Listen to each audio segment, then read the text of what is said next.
बढ़ाते चले जाएंगे भविष्य में और किसका काटते चले जाएंगे। इन 3 तरीके से बढ़ती हुई जनसंख्या के आधार पे भविष्य में आप किसका आरक्षण कितना खाकर देना चाहेंगे, इस बात का जवाब आप दीजिए। भारत में यह भी एक यथार्थ है कि 9 राज्य ऐसे हैं जहां आज हिंदू माइनॉरिटी में हो गया पिछले 75 साल। दर्जनों जिले ऐसे हैं जहां पर की हिंदू माइनॉरिटी में है। 2011 में 79.8% है और मुसलमान 9.5% है और यहां इस समय 14.5% से ऊपर है। तो इसमें कहीं कोई किंतु परंतु नहीं है, पर यह जनसंख्या का इस रफ्तार से बढ़ना और उस बढ़ती हुई जनसंख्या को ललचाई नजरों से देखकर राजनीति करने को तत्पर होना, इसलिए मैं विपक्षी दलों से, इंडी गठबंधन से पूछना चाहता हूं कि आप संख्या के आधार पर आरक्षण देने की बात कर रहे हैं, तो इस बढ़ती जनसंख्या पे कितना आरक्षण आप बढ़ाते चले जाएंगे भविष्य में और किसका काटते चले जाएंगे। क्योंकि SC, ST, OBC की जनसंख्या सिर्फ जनसंख्या बढ़ने के आधार पर बढ़ेगी संख्या। ये जनसंख्या, इनकी संख्या 3 तरीके से बढ़ेगी। जनसंख्या बढ़ने से, धर्मांतरण से, क्योंकि उसको इंडी गठबंधन के सारी सरकारें और दल समर्थन करते हैं, और घुसपैठ से। ममता बनर्जी जैसे लोग कहते हैं, मैं देखती हूं कौन जो है घुसपैठियों को बाहर कर सकता है।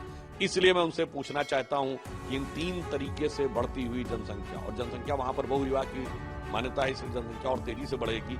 इन 3 तरीके से बढ़ती हुई जनसंख्या के आधार पर भविष्य में आप किसका आरक्षण कितना खाकर देना चाहेंगे, इस बात का जवाब आप दीजिए।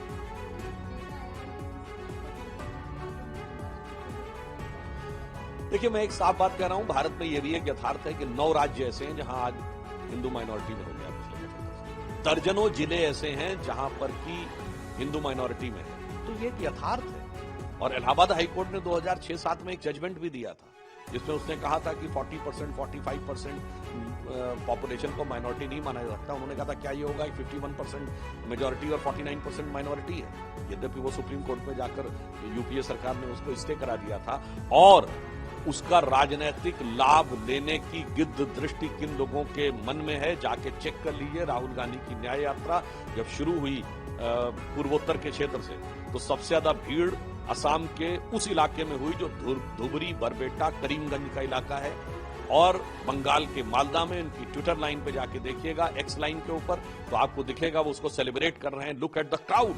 और ये वही है जहां सबसे ज्यादा इन्फिल्ट्रेशन की ज्यादा डेमोग्राफिक चेंज। इसलिए यह दर्शाता है कि कांग्रेस एक खतरनाक खेल खेल रही है, जिसका सबसे पहला आघात SC, ST, OBC के आरक्षण को।